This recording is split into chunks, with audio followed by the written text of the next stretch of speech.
तो मध्य प्रदेश में सत्ता से कांग्रेस को बेदखल कर बीजेपी को सत्ता के शिखर तक पहुंचाने वाले ज्योतिरादित्य सिंधिया के सामने इस बार चुनौती और बड़ी है। ऐसा कहा जा रहा है कि सिंधिया अपने साथ जितने विधायकों को बीजेपी में लेकर आए थे वो उन्हें अब टिकट नहीं दिला पा रहे हैं। और सिंधिया की सबसे बड़ी चुनौती यही है, सिंधिया समर्थक 4 मंत्रियों के टिकट, क्योंकि 8 पर तलवार लटक रही है, उनमें से 4 सिंधिया समर्थक बताए जाते हैं। फिलहाल ये खतरे में है, सूची कभी भी आ सकती है। सिंधिया की राजनीतिक साख से जोड़कर भी इसको देखा जा रहा है और इसी से जुड़ी एक रिपोर्ट आपको दिखा रहे हैं कि दरअसल क्या एक्चुअल चुनौती है वहां।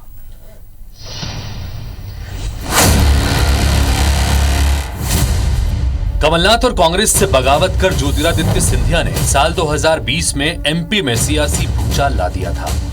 सिंधिया अपने समर्थक विधायकों और मंत्रियों के साथ बीजेपी के साथ चले गए और 15 महीने की कमलनाथ की सरकार औंधे मुंह गिर गई।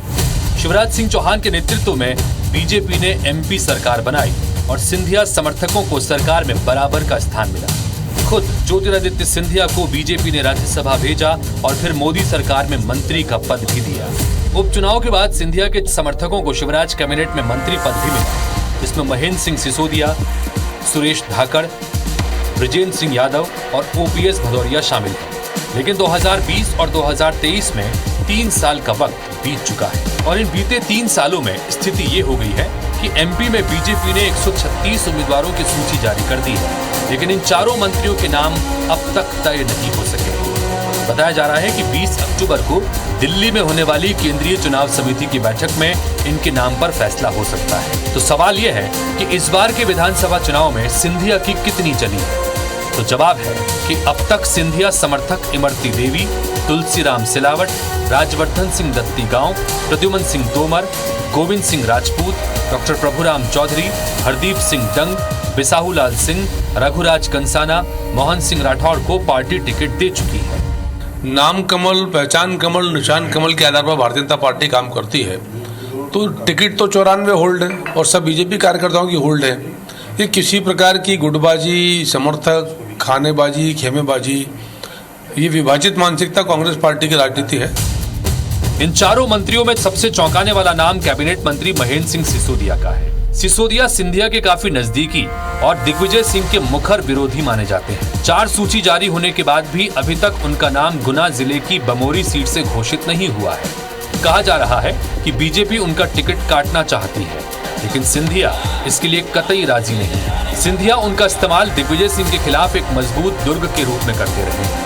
इसके अलावा सिंधिया के साथ कांग्रेस से इस्तीफा देकर बीजेपी में शामिल होने वाले और अपनी विधायकी कुर्बान करने वाली भांडेर की विधायक रक्षा सिरोनिया और अपनी विधायकी कुर्बान करने वाले मध्य प्रदेश बीज एवं फार्म विकास निगम के चेयरमैन मुन्ना लाल गोयल के टिकट का ऐलान भी अभी तक नहीं हो सका है। इन सब से सिंधिया समर्थकों में काफी बेचैनी नजर आ रही है। कांग्रेस ने तंज कसते हुए कहा है कि सिर्फ सिंधिया समर्थक ही नहीं, सिंधिया जी को भी बीजेपी में अब तवज्जो नहीं मिल रही कि भाजपा में सिंधिया जिस सम्मान की खोज में गए थे वो सम्मान उनको दूर दूर तक कहीं मिला नहीं, बल्कि रोज सिंधिया और उनके समर्थक अपमान झेल रहे हैं। जिन समर्थकों की टिकट आप कह रहे हैं रुके हैं, उनको मुझे नहीं लगता कि भारतीय जनता पार्टी उनको बहुत ज्यादा तवज्जो देने वाली है।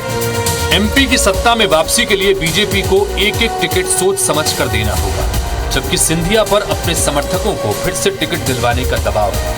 दिमनी सीट से गिरिराज दंडोतिया और शिवपुरी की करेरा से जसवंत जाटव ने सिंधिया की खातिर कांग्रेस की विधायकी छोड़कर बीजेपी में शामिल हुए थे, लेकिन उपचुनाव में हार गए और इस बार सिंधिया उन्हें टिकट नहीं दिला सके।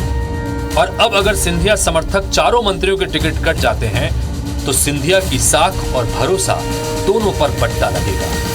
विवेक पटैया, IBC 24, भोपाल।